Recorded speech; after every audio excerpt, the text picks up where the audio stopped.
Bienvenidos a Crímenes Nocturnos.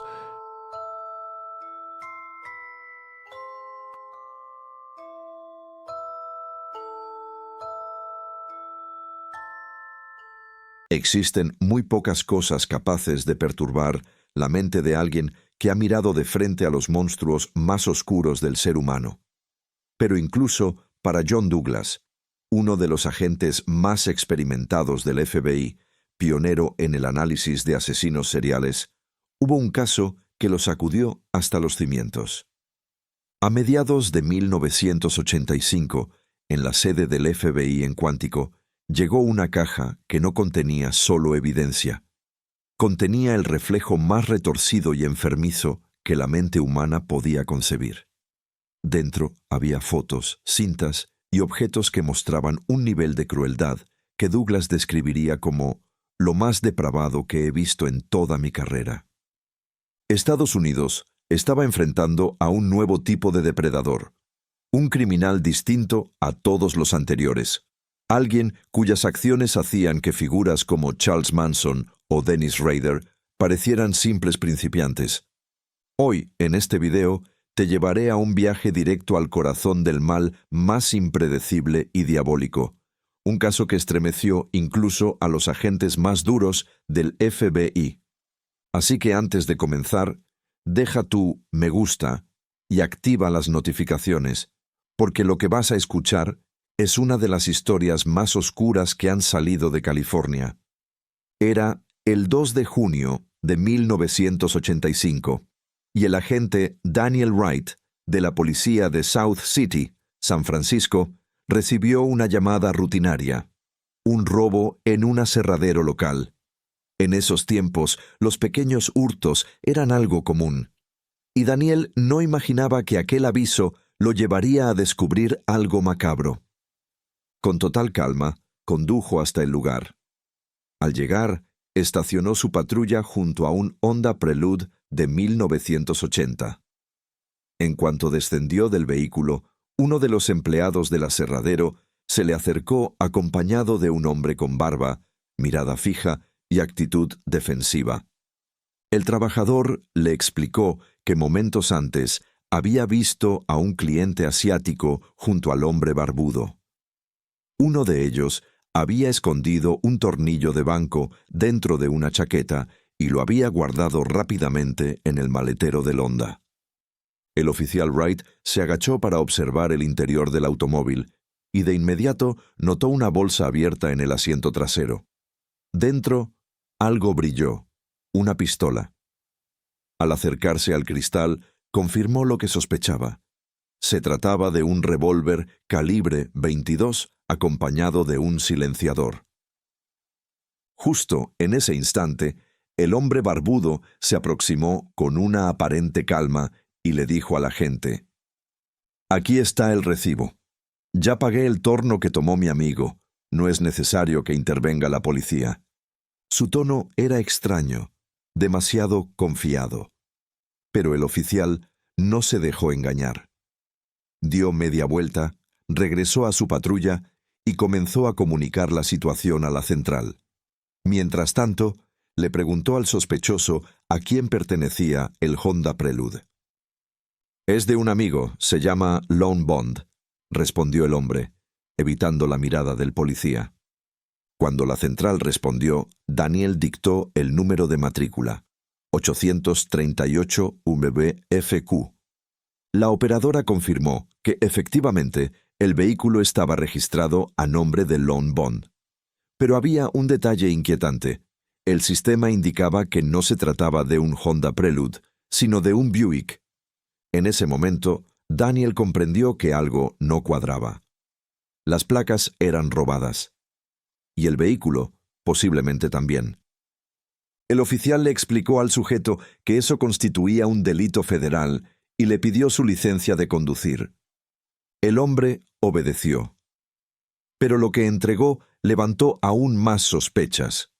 El documento estaba a nombre de Robin Stapley, un joven de 26 años residente en San Diego. Al comparar la foto con el rostro frente a él, Daniel notó una gran diferencia. El sujeto que tenía delante era mucho mayor. No podía ser Robin. «¿Y qué hay del arma?», preguntó el policía. El hombre, sin perder la compostura, respondió: «No es mía, es de Lone. Solo la uso para disparar a unas latas de cerveza». El oficial volvió a comunicarse con la central y pidió verificar el número de serie del revólver. La respuesta fue inmediata y desconcertante. El arma estaba registrada precisamente a nombre de Robin Stapley, la misma identidad que el hombre decía ser. El agente Daniel Wright no tardó en tomar una decisión. Aquel sujeto tenía demasiadas incongruencias, y el arma con silenciador era razón suficiente para proceder con un arresto. Con firmeza, Daniel le dijo que quedaba detenido por la posesión y modificación ilegal de un arma de fuego. El hombre, con un tono nervioso pero desafiante, respondió: «No es mía. Eso no tiene sentido». El agente, sin perder la calma, lo miró fijamente y replicó: «¿No me dijiste que eras Robin Stapley? Pues el arma está registrada a tu nombre». El silencio que siguió fue denso, casi asfixiante. Daniel colocó las esposas al sospechoso, lo condujo al vehículo policial y lo trasladó hasta la comisaría. Pero antes volvió con el empleado del aserradero. Necesitaba una descripción del acompañante, ese supuesto cliente asiático que había estado con el detenido. Era delgado, de unos 25 años. Llevaba una parca, respondió el trabajador sin dudar. Mientras tanto, Daniel solicitó una grúa para remolcar el Honda Prelude al depósito policial. Luego, encendió la sirena y condujo hacia la comisaría de South City, donde llevaría al misterioso sospechoso a la sala de interrogatorios. Ya dentro, el agente le pidió que vaciara sus bolsillos. Entre monedas sueltas, papeles arrugados y restos de polvo, apareció algo que llamó su atención: un recibo de viaje a nombre de un tal Charles Gunnar. Aquello confirmó sus sospechas. El hombre frente a él no era quien decía ser. Estaba mintiendo, y todo indicaba que ocultaba algo mucho más grande. Antes de que Daniel pudiera presionarlo, un compañero entró en la sala y le entregó una información que cambiaría por completo el rumbo del caso. El número de identificación del Honda pertenecía a Paul Costner, un vendedor de autos reportado como desaparecido hacía más de 9 meses. En ese instante, el rostro del sospechoso perdió el color. Se quedó inmóvil, con la mirada perdida. Y luego pidió algo inusual. «Quiero un bolígrafo, una hoja y un vaso con agua». El agente, intrigado, le preguntó si iba a escribir una confesión. «No», respondió el hombre. «Es una carta para mi esposa». Se le retiraron las esposas y con movimientos rápidos garabateó unas líneas sobre el papel. Luego dobló la nota y se la guardó en el bolsillo de la camisa. Fue entonces cuando pronunció una frase que quedó grabada en la mente del agente Wright. «Nunca imaginé que un simple tornillo de banco me llevaría a esto». Daniel no entendía a qué se refería, pero algo dentro de él sabía que esas palabras escondían un significado siniestro. De repente, el sospechoso alzó la vista y dijo con voz apagada: «Mi amigo se llama Charles Ang, y mi nombre verdadero es Leonard Lake». El agente lo observó con sorpresa. Lake también afirmó que era un fugitivo del FBI. Aquella revelación dejó atónito a Daniel, pero antes de que pudiera reaccionar, Leonard hizo un movimiento rápido. Llevó la mano a su camisa, tomó algo de la solapa y se lo metió en la boca. En cuestión de segundos, empezó a convulsionar violentamente. Los paramédicos fueron llamados de inmediato. Más tarde se descubriría que Leonard Lake había ingerido 2 cápsulas de cianuro, un método de suicidio que había preparado con antelación para evitar ser capturado con vida. Fue trasladado de urgencia al hospital Kaiser Permanente, pero su cuerpo no resistió. 4 días después fue declarado muerto. Para el agente Wright, nada tenía sentido. ¿Quién era realmente Leonard Lake? ¿Qué intentaba esconder con tanto empeño? Lo único claro era que aquella escena era apenas el comienzo de algo mucho más oscuro. Por razones de procedimiento, se contactó a los familiares de Robin Stapley, el hombre cuya identidad Lake había estado usando. La familia lo confirmó sin dudar. El sujeto detenido no era Robin. Poco después, el informe de huellas dactilares del FBI confirmó oficialmente la identidad del fallecido.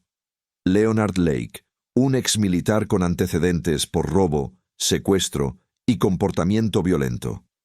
Cuando los investigadores profundizaron en la procedencia del Honda Prelude, descubrieron algo aún más perturbador. El verdadero propietario, Paul Costner, había sido visto por última vez manejando ese mismo coche durante una prueba con un comprador que coincidía físicamente con Leonard Lake. Esa pista llevó al detective Gerald McCarthy hasta la residencia de Lake, en un área rural de Wilseyville, California. Lo que encontró allí fue como una escena salida del infierno. Junto a la casa había un terreno cubierto de tierra removida, un cementerio improvisado. Las excavaciones revelaron algo que heló la sangre de todos los presentes. Más de 20 kilos de fragmentos de huesos humanos, carbonizados y triturados. Restos que, según los forenses, pertenecían a múltiples víctimas. Entre los restos que las autoridades lograron identificar, aparecieron dos nombres que helaron la sangre de los investigadores: Paul Costner y Robin Stapley. Pero lo que hallaron después fue aún más perturbador. Dentro de la vivienda, los agentes localizaron un mapa cuidadosamente doblado y manchado que los condujo hacia un punto en los bosques cercanos. Allí, bajo la tierra húmeda, descubrieron dos cubos metálicos enterrados. Dentro de ellos había una colección de objetos personales y documentos que pertenecían a decenas de personas desaparecidas. Cada pieza contaba una historia, y todas apuntaban al mismo horror. Sin embargo, lo más aterrador no estaba en los cubos, sino en una serie de cintas de video encontradas en la casa. Grabaciones que documentaban el sufrimiento y la humillación de varias mujeres. Una de esas cintas mostraba a un hombre asiático, el misterioso compañero de Leonard Lake. Fue identificado como Charles Gunnar. En la grabación aparece una mujer amordazada, con los ojos llenos de terror, mientras Charles la observa sin compasión. En un tono frío, pronuncia una frase que hiela el alma. Puedes llorar, gritar, suplicar, pero no servirá de nada. Nosotros tenemos el corazón frío, por así decirlo. Aquellas palabras resonaron en la mente de los investigadores mucho después de apagar la cinta. En otro video se veía una escena aún más impactante. Una mujer, más tarde identificada como Deborah Dobbs, era brutalmente golpeada. La violencia superaba cualquier límite imaginable y dejaba claro que estaban ante individuos que habían perdido toda humanidad. Estas pruebas, tan macabras como reveladoras, junto con el suicidio de uno de los sospechosos, llevaron a las autoridades a actuar sin demora. Debían capturar al segundo hombre, Charles Eng, antes de que desapareciera para siempre. Pero Charles no era un fugitivo cualquiera. Era inteligente, astuto y absolutamente despiadado. Estaba decidido a no dejarse atrapar con facilidad. Comenzó entonces una persecución a nivel nacional, una cacería que mantendría en vilo a la policía durante meses. Aunque antes de llegar a esa parte de la historia, es necesario retroceder. Retroceder al origen de esta dupla infernal, Leonard Lake y Charles Eng, dos hombres unidos por una misma oscuridad. Leonard Lake nació el 28 de octubre de 1945, en San Francisco, California. Su infancia estuvo marcada por la ruptura de sus padres, lo que lo llevó a vivir con su abuela materna. Era un niño que muchos describían como brillante e imaginativo, pero esa inteligencia pronto se desvió hacia una curiosidad perturbadora. Desde los 6 o 7 años, Leonard comenzó a mostrar comportamientos alarmantes. Se obsesionó con fotografiar a sus propias hermanas desnudas, un acto que, sorprendentemente, su abuela no solo permitió, sino que alentó. Con el paso del tiempo, aquella conducta se transformó en algo mucho más oscuro. Durante su adolescencia, Leonard empezó a extorsionar a sus hermanas para obtener favores sexuales, mientras su mente se hundía cada vez más en la pornografía y la dominación. Fue entonces cuando cayó en sus manos un libro que marcaría su destino. El coleccionista de John Fowles, publicado en 1963. La historia narraba la vida de un hombre que secuestraba a una joven llamada Miranda, la mantenía cautiva y esperaba que, con el tiempo, ella se enamorara de su captor.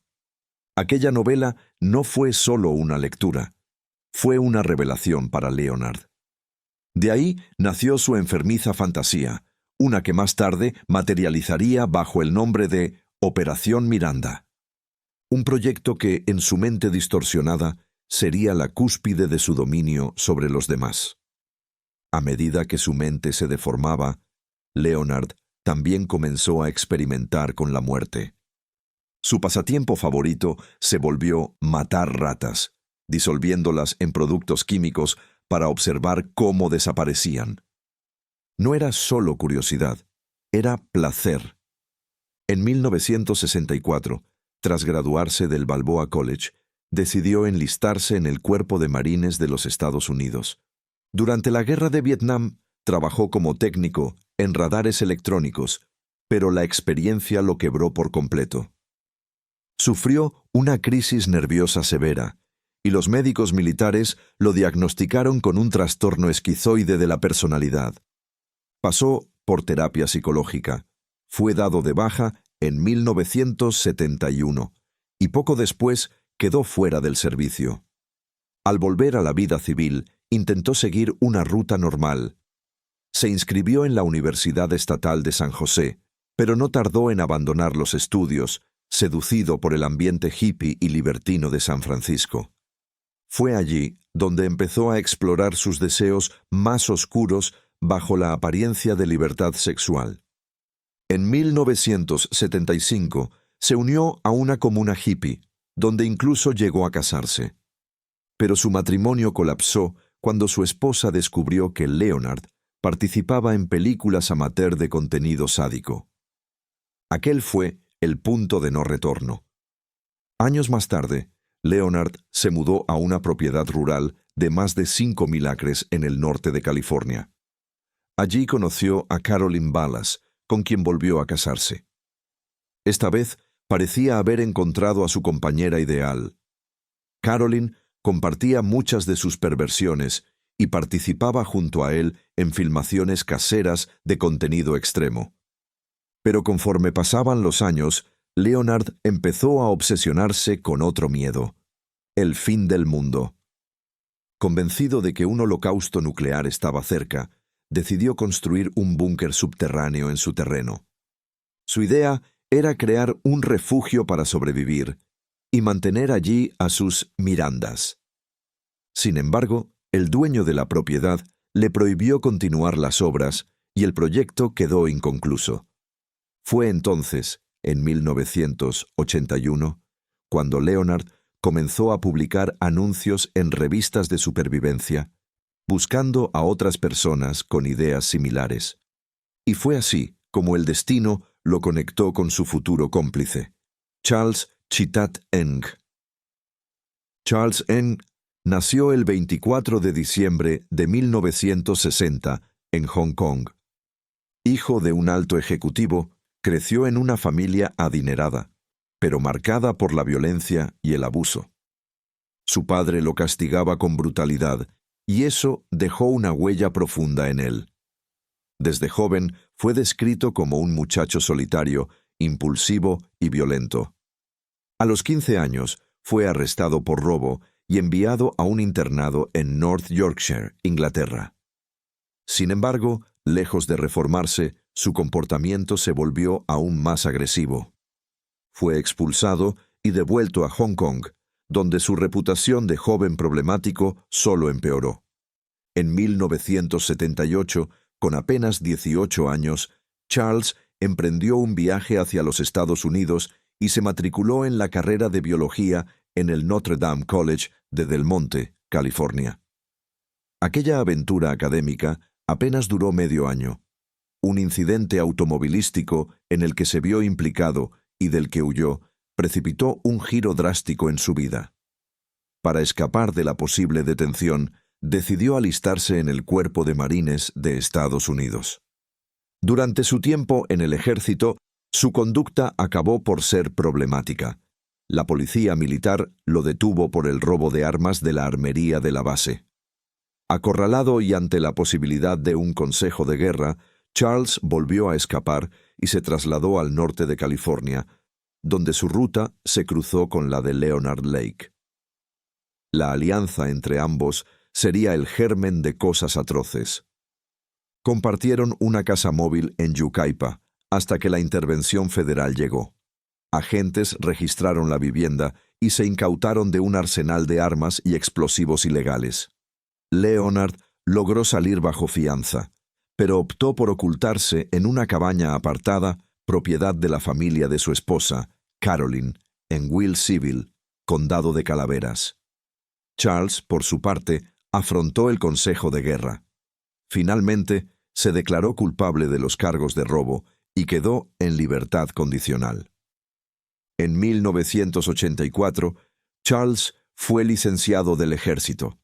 Tras cumplir 18 meses en el cuartel disciplinario de los Estados Unidos en Kansas, y poco después salió en busca de Leonard. Al llegar a la cabaña, en Wilseyville, encontró que Leonard se había divorciado de Caroline, aunque de algún modo había terminado quedándose con la propiedad. Investigaciones posteriores sugieren sombras aún más oscuras. Se plantea que a mediados de 1983, Leonard pudo haber asesinado a su propio hermano, Donald Lake. Tras ese crimen, también habría acabado con la vida de Charles Gunnar, el hombre que supuestamente le había robado la identidad. Cuando Charles N.G., el nombre con el que más tarde se le conocería, se unió a Leonard, ambos construyeron una suerte de mazmorra anexa a la cabaña. En ese lugar se halló un diario en el que Leonard volcó sus fantasías más retorcidas, planes y deseos que giraban en torno a la creación de esclavas sexuales.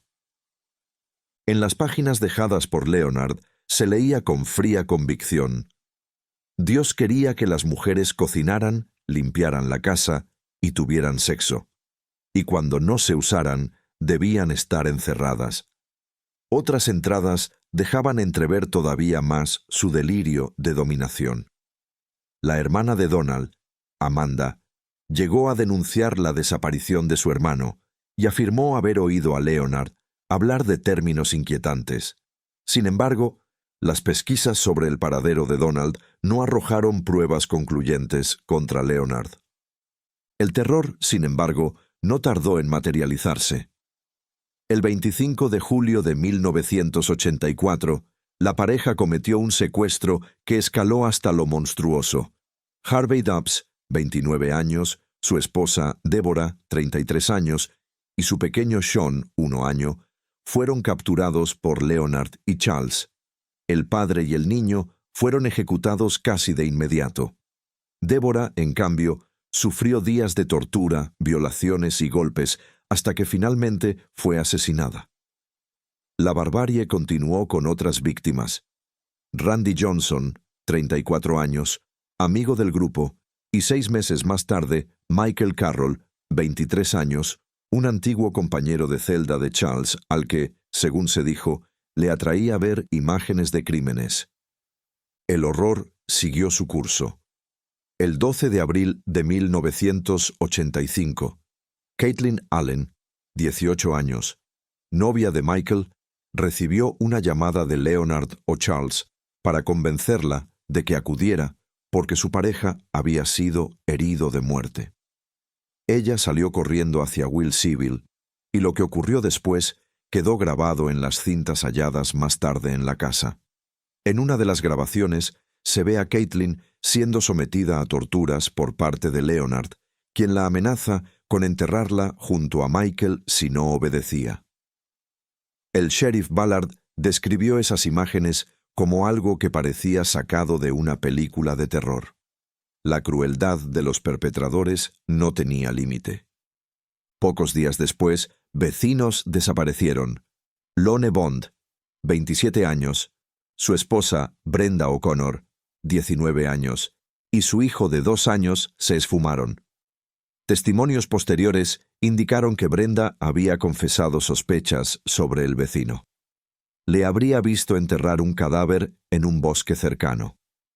Lon incluso habría comentado que invitó a un amigo, Robin Stabley, a quedarse con ellos para protegerse del inquietante vecino. Nadie volvió a ver a los 4 desde mayo de 1985. Las cintas encontradas en la cabaña incluían escenas aterradoras. En una de ellas aparece Brenda atada a una silla mientras su marido, el niño y Robin observan cómo los verdugos la torturan y la violan. Leonard, con su voz monocorde, pronuncia una elección macabra. Cooperar con nosotros significa que te quedarás como prisionera. Trabajarás, lavarás, tendrás sexo con nosotros. O puedes negarte, en cuyo caso te ataremos a la cama, te violaremos y te llevaremos fuera para fusilarte. Es tu elección. A medida que la investigación avanzaba, los detectives comenzaron a descubrir un infierno en forma de evidencia. Se estimaba que al menos 21 mujeres habían desaparecido en la región, y muchas de ellas aparecían en las grabaciones y fotografías halladas dentro de la residencia. Las cintas eran auténticos retratos del horror. Algunos de los agentes más experimentados declararon que en varias de ellas podían escucharse los gritos desgarradores de mujeres y niños, acompañados por sonidos que evidenciaban torturas indescriptibles. Entre los documentos encontrados se detallaba una macabra fantasía a la que Leonard había bautizado como Operación Miranda. En ella, sus víctimas eran obligadas a obedecer una serie de reglas estrictas, diseñadas para convertirlas en esclavas sin voluntad. A las mujeres las mantenían encerradas en una pequeña habitación sin ventanas, donde solo había un colchón en el suelo y un cubo para sus necesidades. Ese lugar era el corazón de las pesadillas de Leonard, un calabozo personal, donde materializaba sus más oscuros impulsos. Pero lo más repugnante llegó cuando los agentes descubrieron fotografías de niñas de apenas 12 años en actos aberrantes. Las autoridades lograron identificar con vida únicamente a 6 de las mujeres que aparecían en aquellas imágenes. Las otras 15 seguían desaparecidas, y las probabilidades de que alguna estuviera con vida eran prácticamente nulas. El punto de quiebre llegó el 2 de junio de 1985, cuando la ambición de la pareja por cometer un simple robo marcó el principio del fin. Leonard fue arrestado tras el asalto a Charles, pero su cómplice, Charles Ng, logró escapar. Huyó hasta la casa de la exesposa de Leonard, quien, sin saber lo que realmente había hecho, lo llevó en coche hasta el Aeropuerto Internacional de San Francisco. Desde allí, Ng tomó un vuelo rumbo a Chicago, usando un alias, Mike Kimoto. Mientras tanto, el 8 de junio de 1985, los investigadores comenzaron a desenterrar los secretos del rancho. Entre las paredes de aquella propiedad, encontraron evidencias que desafiaban el entendimiento humano. Restos humanos, dientes, huesos calcinados y objetos personales de las víctimas. En el sótano, el horror alcanzaba otra dimensión. Había restos de hombres, mujeres y niños, junto con joyas, prendas, identificaciones, entre ellas la de Michael Carroll. El cuerpo de Randy Jacobson, desaparecido desde octubre de 1984, fue hallado en avanzado estado de descomposición. Poco después, se descubrió que el asesinato sin resolver de Donald Giulietti, de 38 años, también estaba conectado con Charles. Giulietti había sido encontrado sin vida en su casa tras responder a un anuncio publicado en un tabloide sexual. El anuncio, colocado por un hombre asiático, ofrecía servicios sexuales, y los testigos afirmaron que el individuo que visitó a Donald coincidía perfectamente con la descripción de NG. Una nueva pieza se sumaba a un rompecabezas cada vez más macabro. Pero mientras los investigadores seguían uniendo puntos, Charles Ng continuaba prófugo, y las autoridades carecían de cualquier pista sólida. El caso había escalado tanto que los medios de comunicación cubrían cada nuevo hallazgo como si fuera una película de horror. El forense Terry Parker, que estuvo presente durante las excavaciones, describió la experiencia con palabras que helaban la sangre. Cuando empezamos a cavar, no teníamos idea de lo que estábamos a punto de descubrir. Cada palada traía algo nuevo. Un hueso aquí, un zapato allá, y luego un cuerpo entero. En un momento pensé, ¿estaré pisando los restos de alguien? Porque podía haber más debajo de cada piedra. La patrulla de carreteras de California confirmó que los pocos residentes del área estaban aterrorizados. La fiscalía decidió publicar alrededor de 15 de las 21 fotografías de los cuerpos encontrados, con la esperanza de que familiares o amigos pudieran reconocer a las víctimas. Mientras tanto, el FBI, en coordinación con la policía de Chicago, intensificó la búsqueda del fugitivo. Se emitió una orden de arresto federal contra Charles Ng, y el fiscal general John Van de Kamp se hizo cargo personalmente del caso, pidiendo apoyo público para identificar los cuerpos que seguían sin nombre. Poco a poco comenzaron a reconocerse más víctimas. Uno de ellos era Clifford Parenteau, un joven de 24 años que había desaparecido tras encontrar $400 en una piscina. Según los testigos, celebró su suerte junto a Charles, pero nunca volvió a ser visto.